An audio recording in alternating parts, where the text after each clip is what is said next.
Hang on. Yep. Hang on. All right, we're on. We're broadcasting. Where's the All live right, stream? here we go. So number 11 is you have the 1,500 kilogram car. It's an unbanked curve. The radius is 52. The speed is 12. The minimum coefficient of friction that has to exist so it doesn't slip. So remember we said we take the FC and we set it equal to the FS. We're going to have to reorientate that. That happens even on our live broadcast. All right. What does FC equal? That's your MB squared over R, and the FS, we'll fix that, is the mu sub S.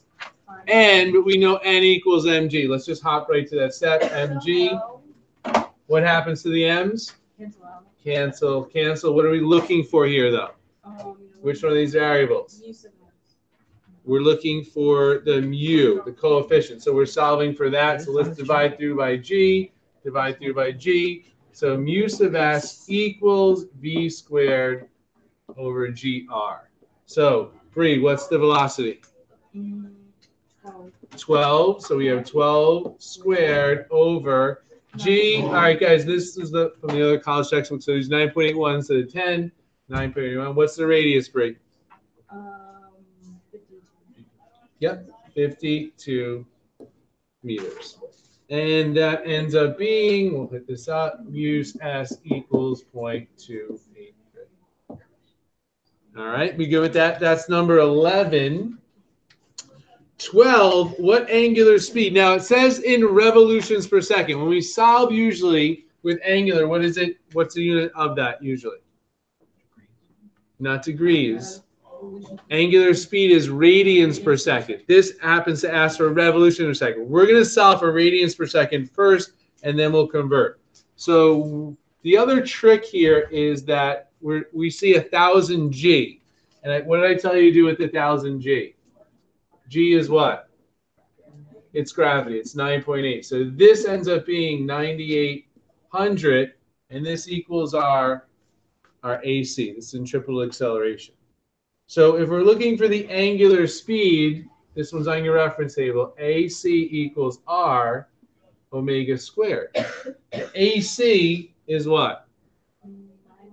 The 9,800 equals the R. What's our R here? 0.15. 0.15. It's 15 centimeters, but we want to make it 0.15 times omega squared. All right, do the algebra. You end up with alpha equals 256, but the unit is radians per second. All right, so you look down and go, I don't see 256. What do we have to do? Convert the radians to revolution. So we'll say, where do I put radians to get rid of it? Bottom. So we have 2 pi radians down here is 1 revolution. Cancel, cancel. 256 divided by 2 pi. Make sure you do 256 divided by parentheses 2 pi. If you don't, it's going to divide by 2, then multiply by pi. So check your order of operations there.